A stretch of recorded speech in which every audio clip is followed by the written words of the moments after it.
Welcome to the Virtual Center for the Study of the Constitution and Civic Responsibility, an ongoing inquiry into American political origins and evolving institutions.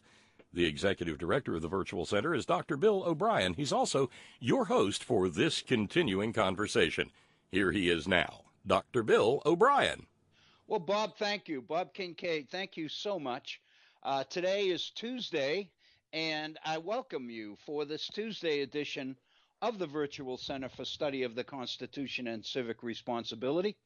Today is Tuesday, the 5th day of March in the year 2019. It is calendar-wise, we're approaching spring, but today is not a day that feels much like it, at least here. It's very cold. I heard that in New England, speaking with my brother last night, 17 and a half inches of snow, about 50 miles west of Boston. So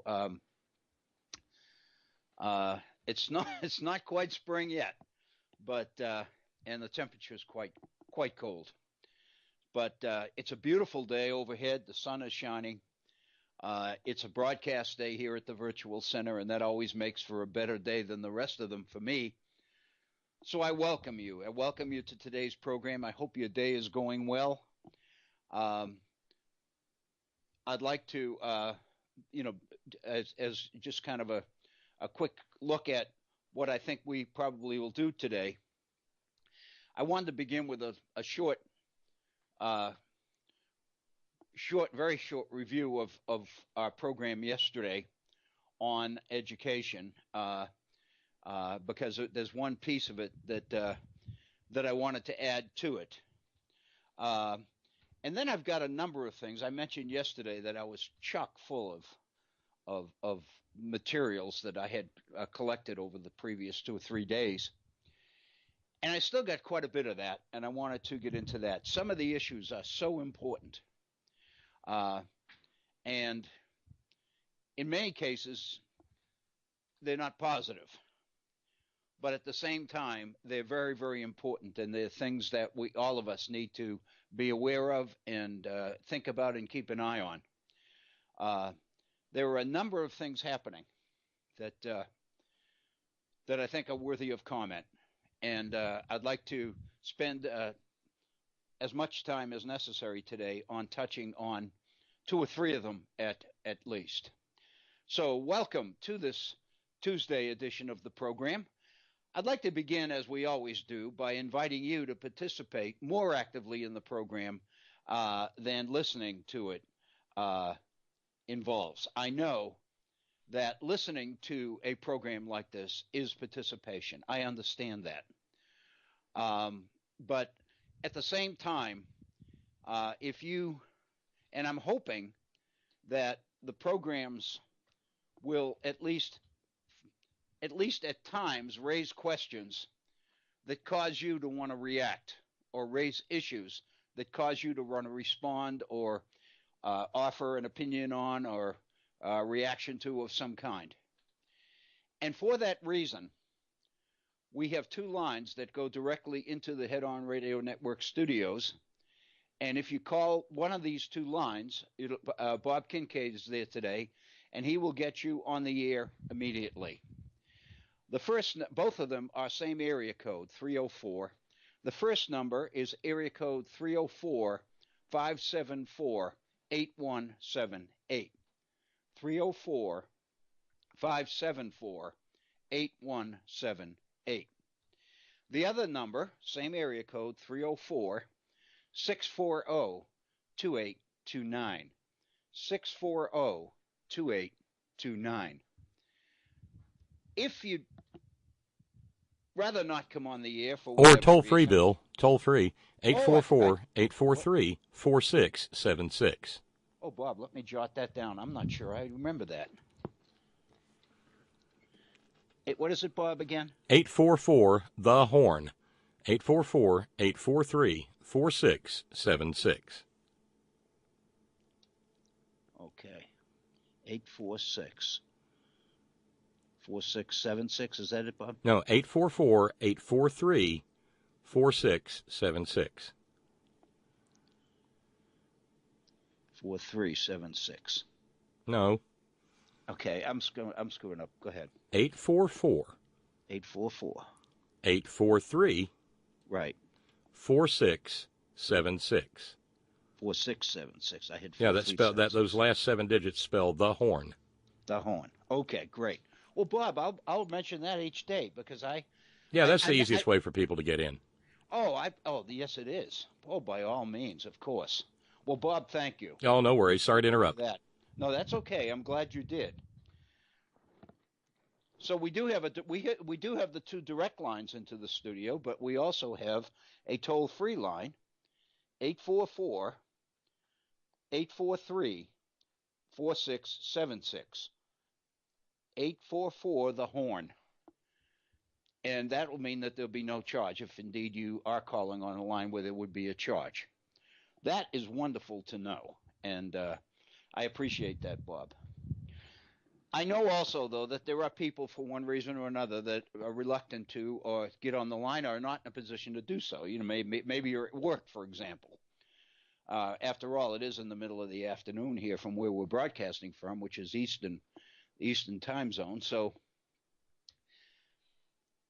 for that reason, I want to recommend or invite you to share your thoughts or concerns, considerations, fears, hopes, whatever they might be, reactions to issues that we've been dealing with here at the Virtual Center. You can share your thoughts with me either in an email or by using our Facebook page. If you'd like to send me an email, my email address is waobrien906@gmail.com. That's waobrien, OBRIEN 906@gmail.com. If you'd like to use the Facebook page to send a message directly to me, and so many of us are on Facebook so often that might be the easiest way for many of you, just go to our Facebook page, go to facebook.com, the homepage, and at the top you'll see a search box. And in that search box, if you type in the Virtual Center for Study of the Constitution, you'll be onto our Facebook page. And on that Facebook page, you'll see a number of postings. I'm going to touch on a few of those today, the postings that I put on over the last 3 or 4 days. At the end of each posting, there's a comment link. And if you click on the comment link, that gives you the opportunity to comment directly back to me. Ostensibly, in theory, it would be about that particular posting since I put it on. But that's not necessarily true. It doesn't necessarily have to be that way. It's a good avenue directly to me through that comment link. So I encourage you to use it if there's something about the program or one of the issues on the program that you'd like to comment on. And if you comment extensively or send me a lengthy email and explain the issue, the concern or the comment or whatever it is that you'd like to make, I would like to share it with our listeners if indeed that would be all right with you. And I would trust you. If you didn't want me to do that, you would let me know. Again, the issue is interaction, is communication. It's the way we all learn. It's the way we all become more informed. So with that, I'd like to get into the program today a little bit, and I'm going to review begin the program by reviewing a little bit of what we did yesterday. I'm not going to go back over the entire thing, but the entire program. But I do want to set the stage because there's one additional piece that I wanted to raise with you, and it relates specifically to the issue of the Common Core. But for those of you who were with us yesterday, this might be familiar, but it will kind of bring it all up to the forefront so that we can kind of refresh ourselves and all get on the same page. What we began yesterday's program with in terms of education, after a few comments about political issues of the day, and a few of the items that I'm going to deal with in our program today deal with those issues. So I figured I'd hold them until after this review. Basically, what we talked about is the issue of public education, and more specifically, the issue of efforts to control what our schools do and how they do it. And basically, what I'm talking about is control over curriculum. There is, and I think this is the major point. There is a concerted effort among certain interest groups in this country, corporate interests for the most part, to privatize public education, eliminate public education by privatizing education exclusively. And around the country, in states controlled principally by Republican control of legislatures, and in many of the same cases, state houses, this becomes the vehicle for initiating a series of reforms, so-called, in education that are the product of these particular interests. And we've been talking about here over the last week and a half, specifically in reference to the West Virginia issue of education in this current legislative session here in West Virginia. That session is due to come to an end this coming Saturday. It's a 60-day legislative session that began in January. Less than 3 weeks into that session, a 133-page omnibus bill on educational reform was introduced through the Senate Education Committee. And the issue that we raised last week was, how could the Republican majority on the Education Committee in the Senate come up with a 133-page piece of legislation that wide-ranging in less than 3 weeks of the new session? Well, the fact of the matter is, it wasn't created during that period at all. It was, in effect, what one author in a local column in our West Virginia Gazette newspaper in Charleston, West Virginia, referred to as a copy and paste job. And what that means is that the American Legislative Exchange Council, which is an organization, conservative organization, created by many of these corporate interests, the Koch Foundation being one of the major ones, but there were others, many of the oil companies, energy companies, etc., belong to the American Legislative Exchange Council. And one of the major duties or roles that this American Legislative Exchange Council engages in is putting together model pieces of legislation that are consistent with the particular ideology of the group in that particular area. In the area of education, according to this author that we cited last week, the American Legislative Exchange Group, so-called ALEC, A-L-E-C, basically put together a litany of proposals or issues that would constitute favorable pieces of legislation reform in the area of education. And they basically made it available to their interests in the 42 state legislatures that Republicans controlled. And it turns out that many members of our state legislatures, many local and state politicians, belong to the American Legislative Exchange Group. So basically, that becomes the vehicle for introducing this legislation.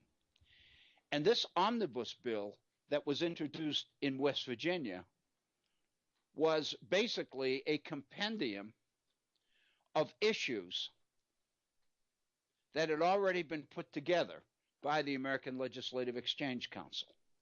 And all that was necessary is to put it all together in one bill and refer to it, obviously give it a number, Senate Bill number 451, and it's referred to as an omnibus education bill because it covers so many different issues. Well, it turns, and then we talked yesterday about what happened to that bill, and specifically what was in it, and it had a number of issues, reform issues for education. Most of them are issues that teachers would vigorously oppose. Things like charter schools, education savings accounts that would be tax shielded or tax sheltered. So in other words, parents could put together these savings accounts and they would be subsidized by taxpayers because they would be tax-free, so-called. And these educational savings accounts could be used for private schools, including religious schools, which raises constitutional issues, First Amendment, church and state issues, and also be used for homeschooling children. Also, the legislation contained very strong anti-union language. Obviously, the legislation was designed to respond to the teachers' strike that began here in West Virginia last year and has since migrated to a number of states, other states and cities, municipal areas around the country. For example, the end of this past week, Oakland, California teachers just went back to work. The week before, the Los Angeles teachers, Los Angeles School District had been on strike. So teacher strikes all over the country, many of them in opposition to some of the reforms that were included in this piece of legislation introduced in West Virginia, opposed to charter schools, opposed to efforts to make it more difficult for teachers to organize. One of the other provisions in the piece of legislation would have actually raised class sizes by a couple of students, made future strikes by teachers more difficult, and also included a provision where if the courts found anything in this legislation unconstitutional, it would void the entire piece of legislation, which included a 5% raise for school teachers and public school personnel. So in other words, the bill was chock full of things, many of them not to the liking of teachers, but the pot was sweetened, if you will, with a 5% pay raise, and the assumption is that would be enough to cause teachers to basically swallow their pride, if you will, or vote against their own principles, their own ideals or values, and go for the 5% pay raise. Well, the teachers didn't do it. When that piece of legislation reached the House of Delegates, it was amended, and many of the more negative provisions from the teacher's point of view were taken out or revised. The charter schools remained, but the number of charter schools in West Virginia was reduced from 6 to 2, et cetera, et cetera. Ultimately, back and forth between House and Senate, the legislation finally died. And then the House followed that with a clean bill, proposing a 5% pay raise for teachers, public school employees, and all state employees. And that legislation was sent to the Senate. And I think very telling is the fact that the Senate budget proposal, which was released last Friday, omitted the 5% pay raise for teachers. And there's some debate as to whether that was intentional or whether it was an omission, just an inadvertent omission. Some people, mainly Democrats, obviously, believed that it was left out in retaliation for the strike against 451. The point is that much of this legislation speaks to the priorities that also address the issue of an effort to privatize education in this country by doing it state by state. And it was then, it's become clear that Republican efforts in previous elections to win control of legislatures and governorships at the state level is paying off by providing a vehicle for the introduction of these kinds of measures, this one being just in education. Well, the fact of the matter is, what I had talked about yesterday was the fact that a few years ago, 4 years ago to be exact, here in West Virginia, our legislature 3 years ago, 2016, killed the Common Core standards, if you remember those. And ultimately, West Virginia was merely one of a number of states that responded to the organized, well-funded attack on Common Core. And in many states, here West Virginia being one, the Common Core was defeated. It turns out that the same interests that were responsible for orchestrating the campaign against the Common Core are the ones that basically put the ingredients of Education 451, Senate Bill 451 here in West Virginia together. In other words, the same interests helped kill Common Core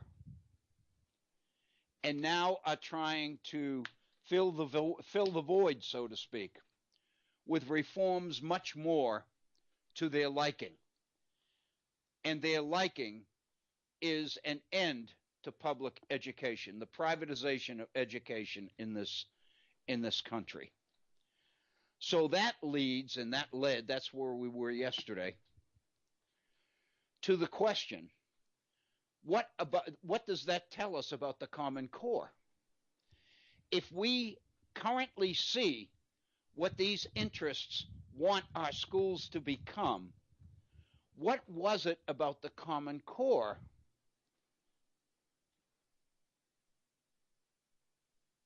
that they wanted to kill? What was it about the Common Core that they didn't like?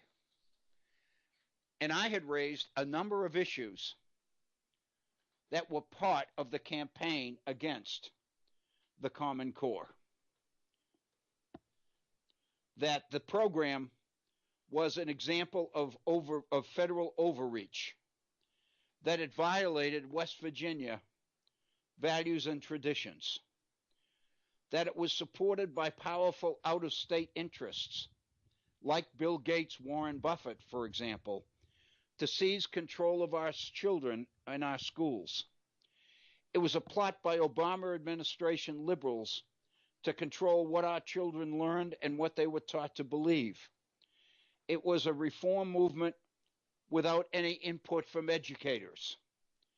It was a program designed to sell tests and make companies, test designers, rich by requiring schools to engage in excessive numbers of tests or to engage in excessive testing of students. It would basically stress many students. It would change what teachers did in the classroom. In other words, it would force teachers to teach to the test rather than giving them the opportunity to apply their own training and their own skills in order to motivate students.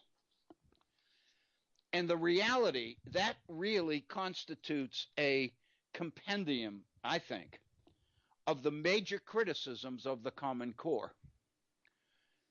But the fact of the matter is, none of those criticisms actually got into the substance or the content of the standards themselves. And the reality is, and I'm speaking from the perspective here in West Virginia, none of this got into the standards until the summer of 2015. Because in the summer of 2015, West Virginia citizens were given an opportunity to react to the standards. They had been softened up, if you will, as to the list of negatives about the Common Core. And now the citizens, the people, were given an opportunity to weigh in on a survey on the standards. But the fact of the matter is the results of the survey were quite contradictory to the campaign of negativity directed at the Common Core. And the fact of the matter is, much of what West Virginia citizens had to say about the standards was positive. And these details, I think, make the point. 4,100 people took the time to record more than 250,000 positive responses to the standards. 95% of those surveyed approved of the math standards, 97% the English language arts standards. What became clear, to me at least, is that once citizens got an opportunity to look at the standards, they began to realize that there was a lot in this reform movement that would benefit their own kids, that would benefit education. And then what we did yesterday was look or try to get into or get a handle on exactly what the Common Core was all about. And I selected one of the so-called anchor goals. Basically, the structure of the Common Core is such that certain what the program calls anchor goals, these would be major ultimate goals for educational reform. The one I selected is number 9.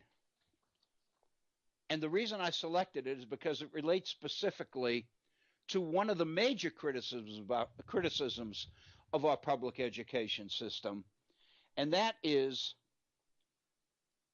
an inability to focus successfully on the idea of critical thinking. One of the major criticisms of public education is that our kids getting out of school without the ability or an understanding of how to think critically. And in today's complex, technological, information-driven world, critical thinking is vital because it deals with things like problem solving and other things that are necessary. In other words, if you're going to function successfully in a complex society like this one, critical thinking is a key ingredient of that success. And our schools needed to do a better job in that area. So one of the goals in the Common Core was number 9, which addressed the issue of critical thinking. And this is the goal. This, in other words, is what the schools are supposed to do, have children do. Analyze how 2 or more texts address similar themes or topics in order to build knowledge or to compare the approaches the authors take, unquote. So the goal is to take 2 different approaches to the same issue and be able to deal with that, be able to handle contradictions, be able to handle one, more than one approach to an issue. Because if there's only one approach, then one obviously is inclined to memorize it.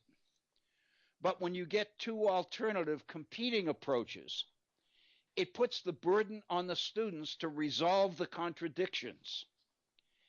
And to do that, students have to call on skills that they wouldn't ordinarily employ. And it's calling on those skills and perfecting them that is critical in the development of critical thinking.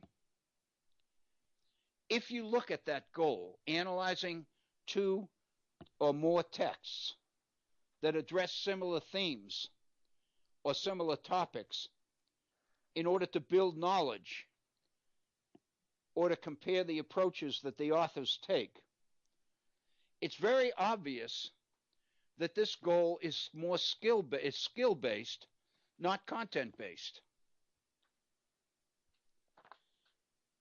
In other words, it's not focused on what kids study as far as information or content is concerned. It's based more on what students do with it, how kids react to it. And basically, by giving them two or more competing approaches to an issue or a topic, it forces them to make judgment calls. It forces them to analyze. It forces them to compare and contrast. It forces them to rank issues or arguments or points of view from one text and make decisions as to which arguments are more important and more persuasive than others. In other words, this particular anchor goal focuses on presenting students with the kind of challenges that force them to employ skills that they would not employ under ordinary circumstances. That's what critical thinking is all about. And basically, from the school's point of view, what the Common Core standards talk about is presenting the kind of challenges to students that force them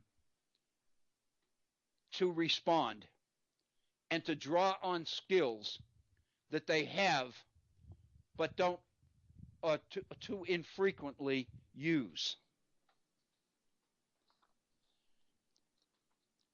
Basically then, since this goal indicates something that is skill-based rather than content-based, right out of the chute, it's different than former or previous reform efforts.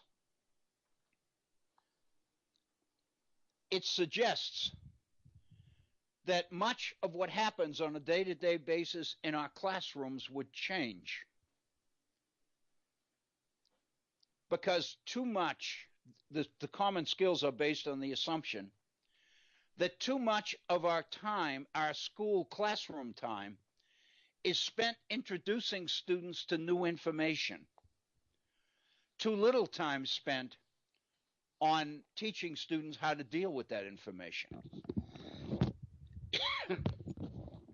And so, in a sense, if much of the school day is spent giving students information and then they are sent home to do homework, the assumption is that they'll figure out how to handle it themselves. Fact is, that's not the way it works. So what this goal suggests, is that there's going to be much more activity in classrooms addressing the issues of how to learn, how to employ skills.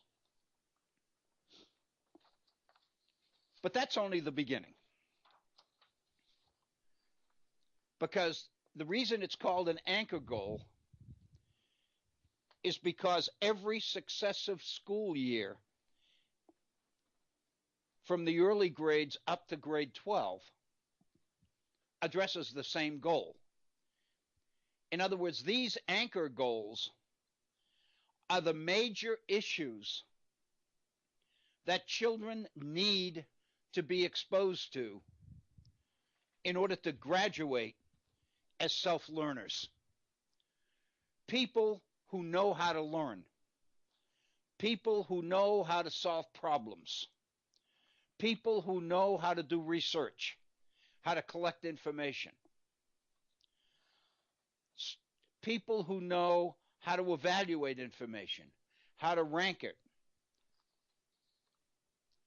And all of these things suggest that each year, each successive year in the school year, in the area of critical thinking, for example, should become or should require a more sophisticated application of the skills that produce critical thinkers. And that's indeed what the whole Common Core Standards program is all about. In grade 3, for example, under Anchor Goal 9, students are asked to compare and contrast the most important points and key details presented in 2 texts on the same topic. So in grade 3, students are given 2 different texts, 2 different approaches to the same topic. And they're asked to compare and contrast the most important points. That's one of the learning goals in grade 3 under the overall anchor goal of critical thinking. In grade 4, that same goal becomes a little bit more complicated. Students are asked to integrate information from 2 texts on the same topic in order to write or speak about the subject knowledgeably. In other words, not only are students asked to compare and contrast, now they're being asked to understand the differences between the 2 different approaches and be able to write or speak to those differences and to that subject knowledgeably. By reading 2 different approaches to the same subject, they're really getting a much deeper appreciation of the topic, to the point that one of the goals in grade 4 is to be able to write about that and demonstrate it, or speak about it and demonstrate it. And then if you go, for example, to grade 8, same thing. Analyze a case in which 2 or more texts provide conflicting information on the same topic, and identify where the texts disagree on matters of fact or interpretation. Now you're asking children to do something much more sophisticated, much more challenging.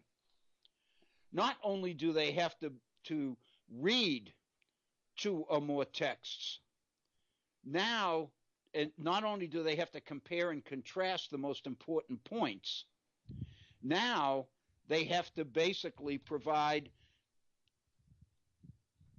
an analysis of the points on which the 2 different texts disagree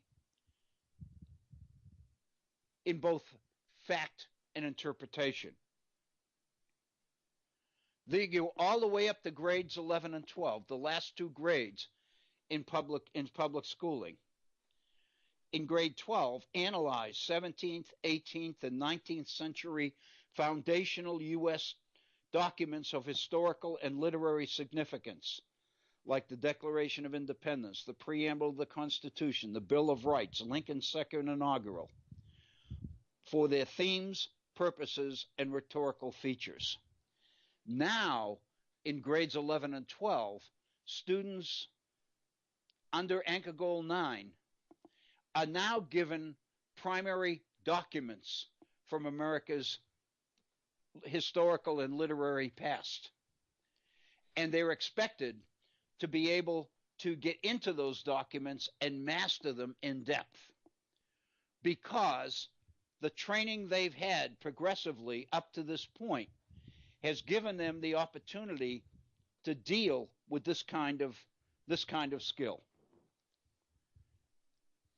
The point is, and I think this is the point of all of this, this is the kind of reform movement that is unlike reform movements that have come down the pike in education before.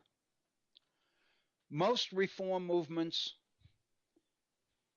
in education in the past have been aimed principally at improving the quality of education for the best and the brightest in order to make our schools and our citizens competitive and more competitive in a competitive world. But as all of us know, because we've all gone through K through 12 education by law, of course, what we know is that an awful lot of our education has been focused on rote, on memory, on the same thing over and over again. In the area of history, for example, which is my area, people oftentimes talk about the fact that history seems to be nothing but one damn thing after the other. In other words, just this fact and that fact and this name and that name and this law and that law, et cetera, et cetera, et cetera. And students are confronted with a challenge to memorize that stuff. This reform movement is different. And this reform movement is different in ways, it seems to me, which make it a threat to those people who want our young people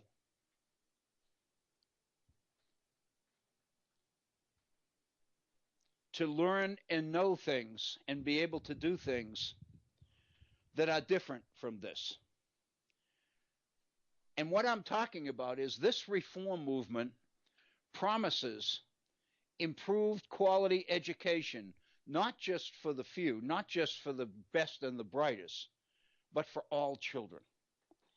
It teaches all children to think critically, and just to focus on this one area. And the fact of the matter is, the same president of our West Virginia Senate, Mr. Carmichael, who was the leader in moving Education Bill 451 through this past legislative session, basically made the comment when the legislature was considering legislation on free community college education here in West Virginia, which is kind of becoming a feature in many states across the country. This is obviously a response to the campaign that Bernie Sanders conducted in 2016.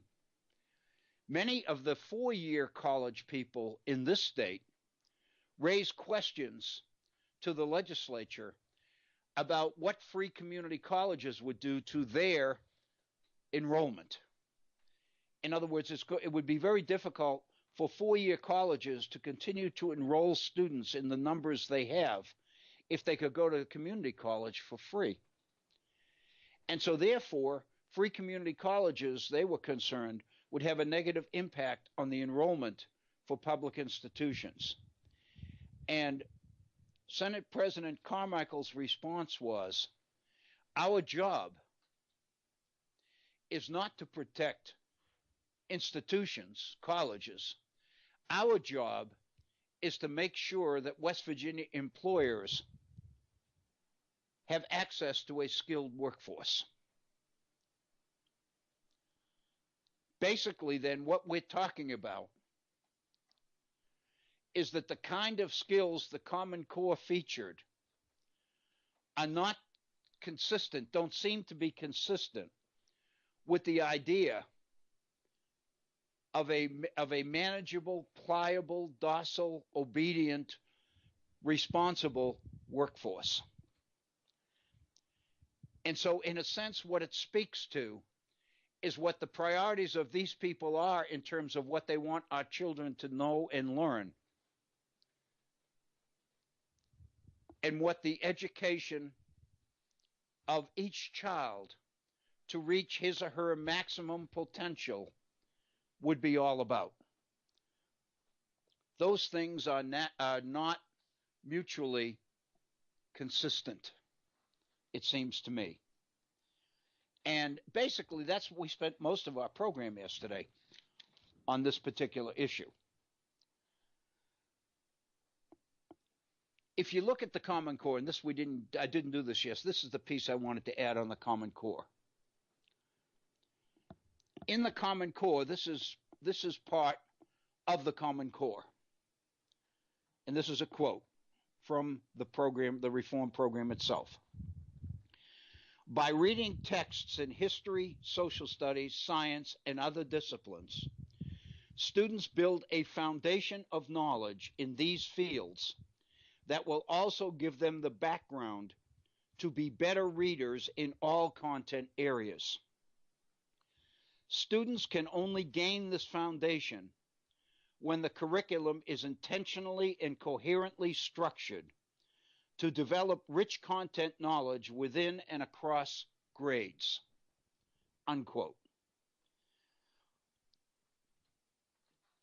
One educator who writes for the Thomas Fordham Institute called these two sentences from the Common Core, quote, the 57 most important words in education reform ever, unquote. This is the first reform effort in public education to really give all children the opportunity to learn and to reach their full potential. It's a difference between education and training. It's the difference between focusing on an education, what we call education, that emphasizes rote memorization, and education which involves skills. And what this quotation from the Common Core speaks to is the fact that if you give students, all students, the opportunity to read texts in history, in the social studies, in science, in art, in music, in other disciplines, students will build a foundation of knowledge in these fields that gives them the kind of background to become better readers in all content areas. Hidden here, or behind the scenes, or between the lines, is another feature of the Common Core, which I think is different. And that is the whole idea of the connection between reading and learning. Our schools, our education system, our teachers have been and continue to be trained in the idea that one must read in order to learn. I don't think any of us would question that. But what we've done is set up our education system in such a way that until children prove that they can read and read well, they aren't usually exposed to materials that require the ability to read and read well. In other words, we have approached education from the point of view that before education can begin, students need to be taught how to read. And again, that makes perfect sense. I don't think anybody's questioning that. But what I am questioning is the issue of making learning to read a skill in itself. It seems to me that what's missing here is a reason that a child would want to read. In other words, if you're teaching them the mechanics of language without any content or separate from content, there's no reason, there's no logical connection in the mind of the student as to why I should read. What this particular quotation says is, by reading texts in certain disciplines, students build a knowledge foundation which gives them the kind of background that makes them better readers in all content areas. The message here is that in reading, students become better readers. You don't learn how to read in order to learn. You basically learn how to read by learning. And it's artificial to separate those two. What this does is suggest that as long as people are able mechanically to read, then the way to make them better readers is to not teach them how to become better readers by giving them skills like scanning and all of this other stuff. The way to teach young people to become better readers is to give them something worthwhile to read.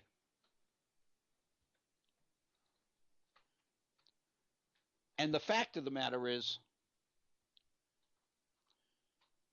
this kind of foundation is really what the educational process has to entail. I've thought for a long time, and I think I've mentioned that previously on previous programs, this may be one of the major mistakes, errors that we've made, is so quickly dismissing the benefits of the Common Core, principally because it seemed to put too much emphasis on testing. It was going to make kids take test after test all the time. It was going to put too much stress on them. It was going to force teachers to teach to the test and all of that. The fact of the matter is, it seems to me what this process does is make education of every child a developmental process. Year after 1 year is connected to the next year. The subjects change, but the skills don't. And the fact of the matter is, it's based on the idea that there are certain texts, certain things that every individual who claims to be educated needs to know. There are certain things that all of us as citizens need to understand and be exposed to. And every child should be given exposure, should be exposed to those texts and taught how to deal with them, how to read them, how to analyze them, how to interpret them, how to understand them, how to master them. Too often, we make judgments in the early grades that the best and the brightest can do this, but the majority of kids can't. So from that point on, it seems like our children are on two different tracks. One of them is high-powered education for the best and the brightest. The other is training on the values and the issues that will produce a workforce. I think that we've reached the stage with technology, with the internet, with the information revolution, with the pace at which technology is changing all the time.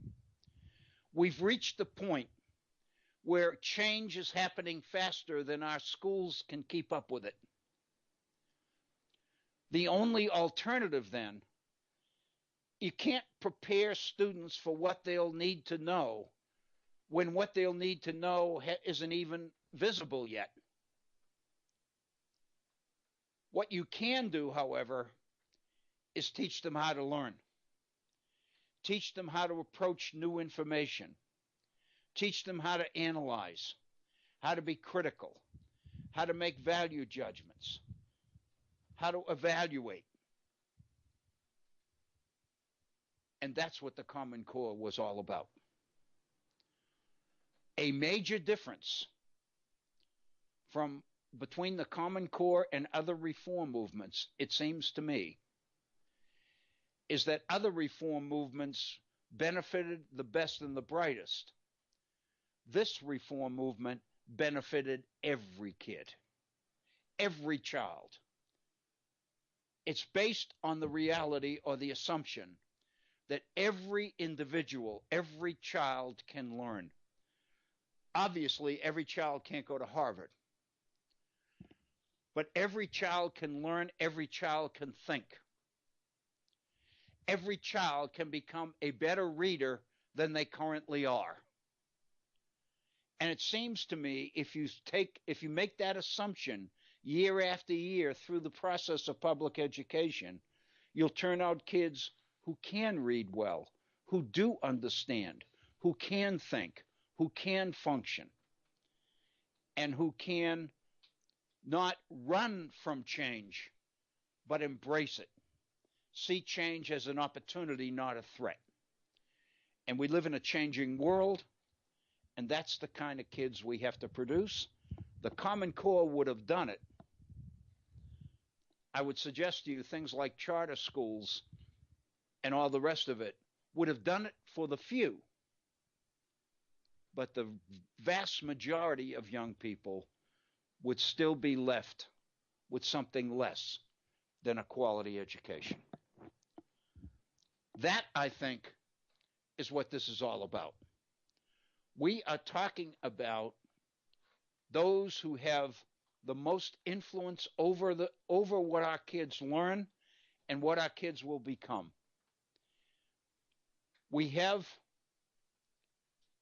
We've always had in our society the idea that our society, unlike others, is a society driven by opportunity. This is the country we've always believed, where people can come and get a new chance, where people have a chance to move up, what the sociologists refer to as social mobility. This is the country where your children will always be a little bit better off than you are.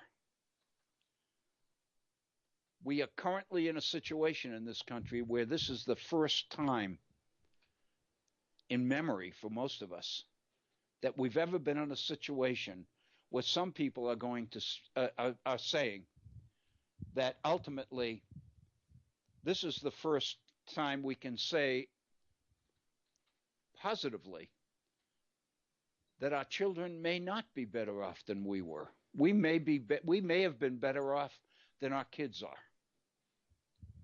That's unfortunate. It's becoming increasingly clear in this country that social mobility is less and less of the reality that we always thought it was. It's what has brought immigrants to this country throughout its existence. But increasingly, social mobility is becoming more and more difficult to accomplish. Research is showing that children born into poor families, broken families, raised by grandparents, foster children, etc., are not going to be able to take advantage of the opportunities that would be available to them under normal circumstances. In fact, these are the circumstances that have become normal. We've got to begin to educate our children so they can better function and deal with a rapidly changing environment. And I think the Common Core would have done it. But the fact is, it threatens a lot of interests. It threatens a lot of people. This is a critically important subject that I think all of us need to pay much closer attention to. We are right at the top of the hour. We've completed our first hour here on this Tuesday at the Virtual Center. I'd like to pause and take a 5-minute break and give you the opportunity to do the same thing. And so I do invite you to stay tuned because we will be back. It'll be a short break, 4 or 5 minutes. And I'm going to go freshen up my cup of coffee and come back for our second hour. So again, you're listening to the Virtual Center for Study of the Constitution and Civic Responsibility. We're going to pause for a short 4 or 5 minute break. We'll be right back. Please stay with us.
We now return to the Virtual Center for the Study of the Constitution and Civic Responsibility.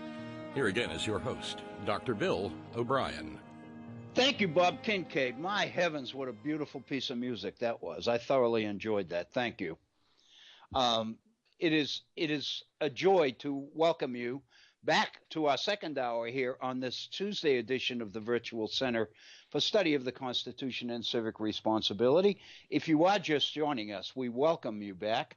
Our first hour was consumed almost exclusively by looking at issues that we dealt with in the second hour yesterday, which is the issue of public education, and more specifically, the efforts of different interest groups to influence the kind of education that our young people receive.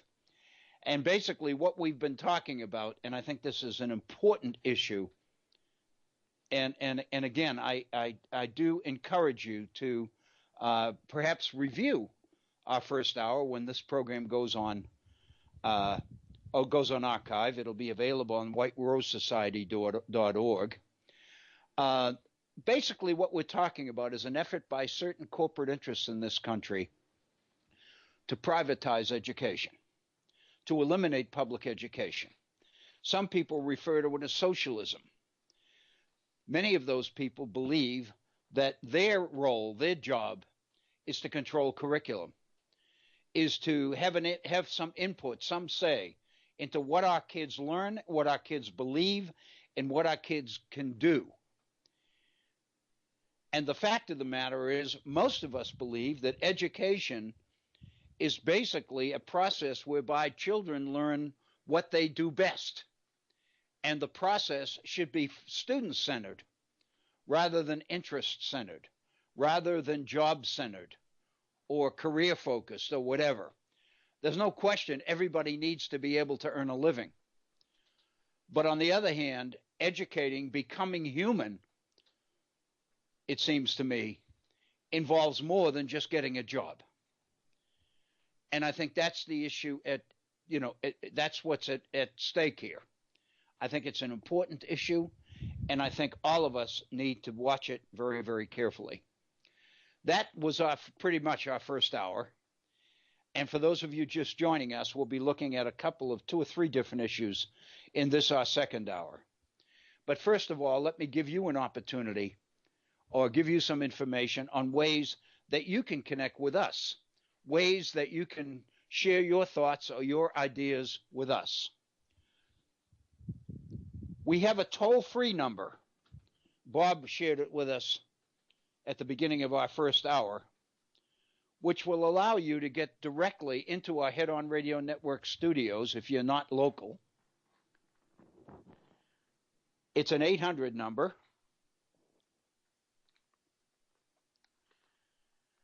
And the number is, and I've got to read this because it's the first day that I've actually been using it. It's 844 the horn. 844 the horn, which translates into 844-843-4676. 844-843-4676. That'll get you directly into our Head On Radio Network studios. Bob will get you on the air immediately. We would love to hear from you. Or if you'd like, you can send me an email, or you can connect with me through our Facebook page. If you'd like to send me an email on issues related to our program, my email address is waobrien906@gmail.com. That's waobrien, OBRIEN 906@gmail.com. If you go to Facebook, facebook.com, at the homepage, you'll see a search box. And if you type into that box the Virtual Center for Study of the Constitution, you'll be onto our Facebook page, and you'll see a number of postings there. We're going to address a few of those in this hour. And at the end of each posting, there's a comment link. And if you click on that comment link, it gives you an opportunity to communicate directly with me. Ostensibly, it would be about that particular posting, but it doesn't have to be. You can use that as an opportunity to communicate with me on whatever issues related to our program, to the subjects that we've talked about, to share your thoughts, your concerns, your ideas, your fears, your hopes, or whatever. So, again, I would love to hear from you, and I know our other listeners would as well. I mentioned that there were a number of 3 or 4 postings that I put on Facebook over the last few days, and I wanted to deal with them, with a few of them. This one, I'm doing this one first because it's probably the one that's going to take the least amount of time. A good friend of mine, who's been a friend for close to 50 years, we were graduate students together. We met in graduate school. in 1965, and we've been friends ever since. And Bob, my friend Bob, he was a presenter in the two history grants that we had. The first one in 2003, the second one in 2009. Bob was a presenter in both of those grants. He's a historian who specializes in the colonial period, in American colonial history. But his perspective and the depth of his knowledge on the colonial period is deep, because for 27 years he taught in Great Britain, he taught in England, and so he's looking at the colonial period from that perspective as well as from this side of the ocean. Bob began a number of years ago to do on a daily basis what he called anniversary notes. At first, he did it primarily in honor of the birthdays of his advisees, of students in his classes. Over the last several years, they've been available on the internet. And so every day, Monday, weekends, holidays, doesn't matter. Bob is absolutely dependable to present a different anniversary note on a different subject about a particular person who was born on that particular day, whether it's, however far back it goes. The other day, Bob sent in one of his notes, shared a quote that I hadn't seen, and I wanted to share it with you, so I put it on our Facebook page. It's a quotation from George Pullman, who, of course, is known for Pullman cars on the railroads, and he became one of the late 19th century tycoons involved in railroad expansion, and was one of the so-called, as we call them, during the Gilded Age, the so-called robber barons. And basically, George Pullman said the following: give workers only as much as they need to survive. Thriving is something that management should do and that workers don't have a right to do, unquote. That's a pretty blatant statement of something that many of us believe, and many of us, in other words, many of us know that that was the prevailing attitude toward working people. But it's not that often that somebody like Pullman says it in black and white. Give workers only as much as they need to survive.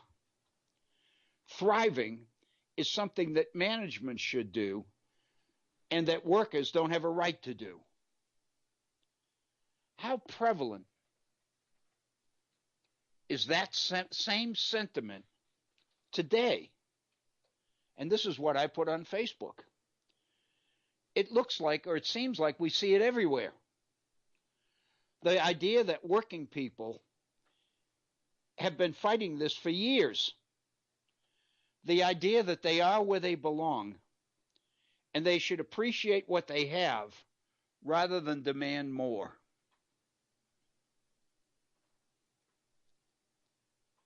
And then I connected it with the issue of the Senate Bill 451 that we talked about in our first hour. The assumption of those who created or wrote that bill that they could put all of these negatives into a bill that teachers would surely oppose, and you could get them to vote for it or support it by putting a 5% pay raise in it. In other words, you're playing to the idea that these people really aren't committed to their own principles. That they may talk the talk, but when push comes to shove, they'll never walk the walk. I would suggest that's the same attitude that George Pullman was demonstrating in his statement. I think basically many people today believe that what they're seeing in the age of Trump is a return to something very much like the Gilded Age. I think this particular quotation from George Pullman kind of illustrates that. And that's why I put it on Facebook, because I wanted to share it. And I thank my friend Bob for making that particular quotation available to me. It's one I hadn't seen. Bob says it's from a book called The Age of Enterprise by a historian named Thomas Cochrane. And I read The Age of Enterprise probably 35 years ago. And I don't remember that quote from it, but Bob knows it well, because where Bob went to school as an undergraduate at the University of Pennsylvania, Thomas Cochrane was a senior faculty member there. So Bob has carefully read the stuff that Thomas Cochrane has written. So he was kind enough to put that quotation online in one of his anniversary notes, and I really appreciated it. I also wanted to mention, on a totally different note, an issue that surfaced here at the end of last week in West Virginia. And it's an issue that a number of people have talked about locally and all over the whole country, because unfortunately, it's an issue that makes West Virginia look bad, nationally and internationally. It's one of those embarrassing episodes that this state doesn't need. We're in trouble enough in terms of quality of life and all the rest of it. We don't need to talk about that. But this past Friday, in the West Virginia legislature, a disturbance occurred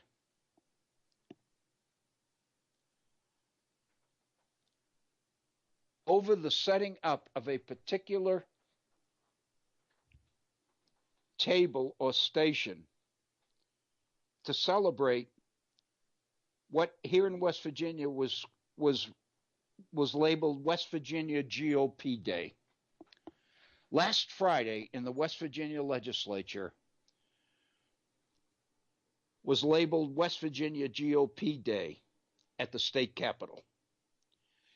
And groups were invited to come in and set up displays in the state capitol to distribute literature and all of those things in celebration of West Virginia GOP Day. And of course, this is pretty much an announcement that in West Virginia, the GOP, the Republican Party, controls both houses of the legislature. One of the displays that was set up raised serious issues. It featured anti-Muslim posters and literature. And here's a quote from the Charleston Gazette story on this particular happening in Charleston. The group ACT for America set up a poster juxtaposing a photo of Representative Ilhan Omar, Democrat of Minnesota, with an image of the terrorist attacks on September 11th, 2001. The group also handed out literature, including a booklet entitled Readin', Writin', and Jihadin', the Islamization of American Public Schools, unquote. Many members of the legislature, principally the Democrats, took issue with this particular display. Mike Pushkin, a Democrat from Kanawha County, where Charleston is located, basically was one of the people who challenged the display. In response, the House Sergeant at Arms, Ann Lieberman, accused Pushkin and Delegate Michael Angelucci, Democrat of Marion County, of trying to censor free speech in the legislature. Lieberman was overheard to say, Muslims are terrorists. That story was in the Charleston Gazette. On the House floor, Democrats criticized the display as well as Sergeant-at-Arms Ann Lieberman's comments. Two Republican delegates in the House, one from Putnam County, the other from Berkeley County, defended the display, mentioning specifically the Constitution's right to freedom of speech. And that's the issue that prompted me to put it on Facebook. And that's the issue that prompts me to address this particular issue in today's program here on the Virtual Center. Because what we see here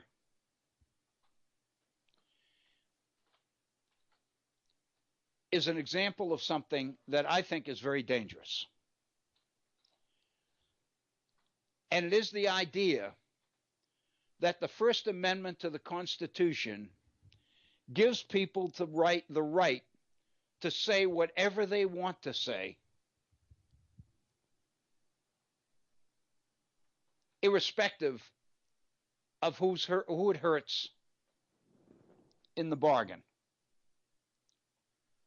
The fact of the matter is, this argument that these people had a right to set up that display,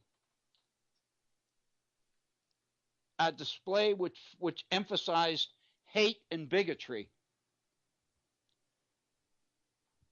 under the First Amendment, because they have the right to say whatever they want to say, whenever and wherever they want to say it, is, as we know, not valid. The arguments that the display is a feature of First Amendment rights to freedom of speech, I would suggest needs attention.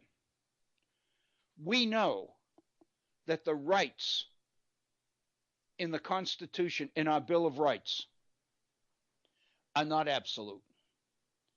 We know that liberty is not absolute. We know that from our history. John Winthrop, with the first Puritans that came over here, in his sermon on liberty, made the point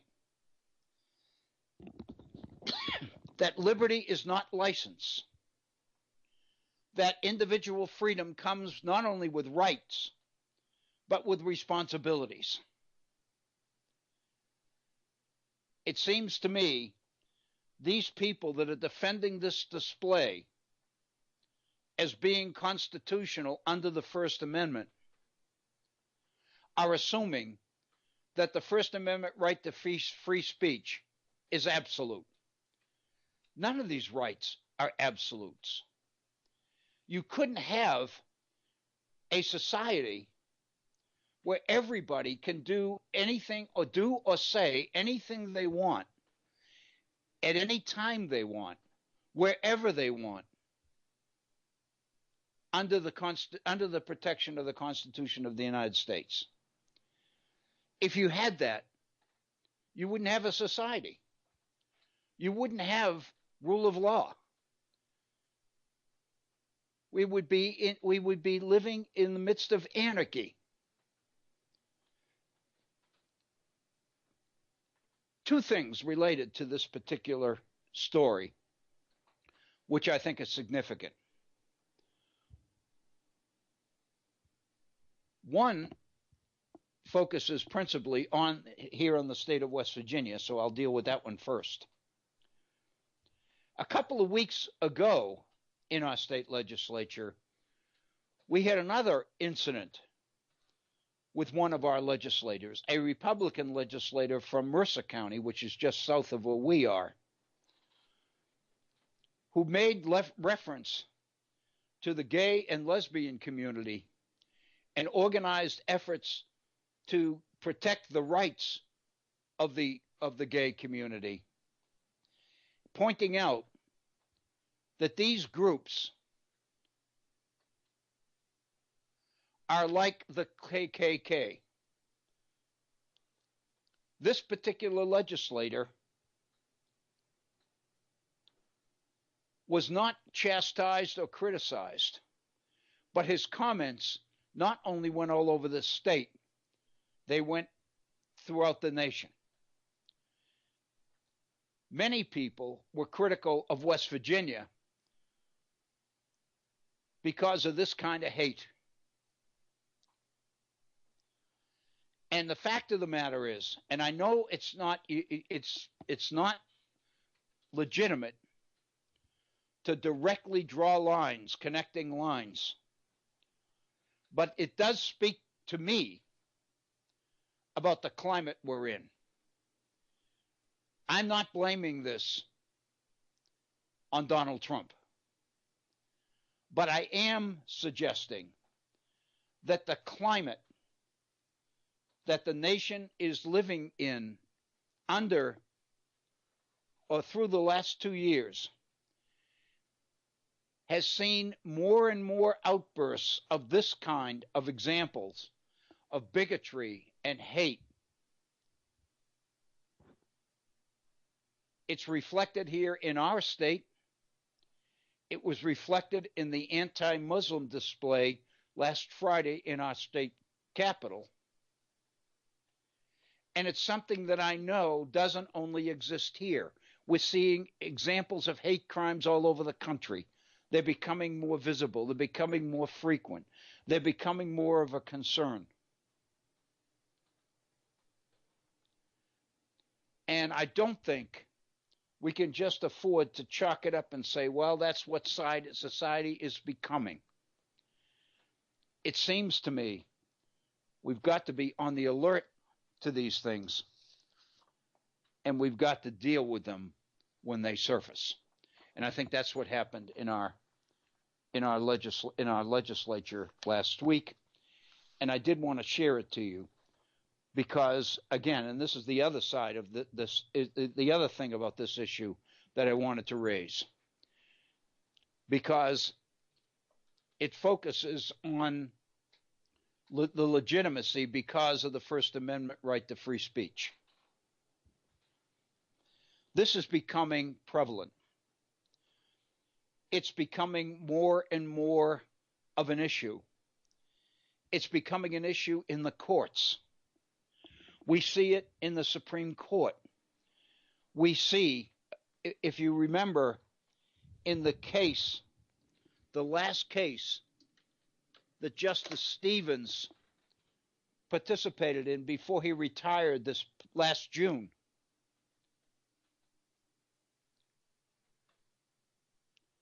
It came up in that case where the court struck down the right of unions to collect agency fees from non-members, to collect a fee from employees who didn't belong to a union, because non-members of the union would get the benefits of the negotiations of the union, so therefore they ought to pay a fee for that kind of representation. Hey, Bill. Yes, Bob. I hate to do this, but I need to interrupt for a moment. I told you Agnes wasn't feeling particularly well. Right. She just got hold of her doctor's office, and they said, come over right now. Oh, all right. Let's do it. So if you don't mind, we'll pick this up tomorrow. All right, Bob. Hey, listen, please tell her I'm thinking about her, okay? I sure will. Thank you. Thank you, Bob. Oh, no, I apologize for the interruption. Okay, no problem. All right. Under those circumstances, I appreciate it. Thank you, Bob. All right. Thank you, Bill. So all right. If you want to just do your wrap-up, I'll just do the wrap-up right now. Thanks. All right. We're gonna wrap up our program for today because of Bob's comment, and we'll be back with you tomorrow, hopefully. This is Bill Obrien, inviting all of you to come back for the virtual center for tomorrow's program. Thank you so very, very much. Have a good day.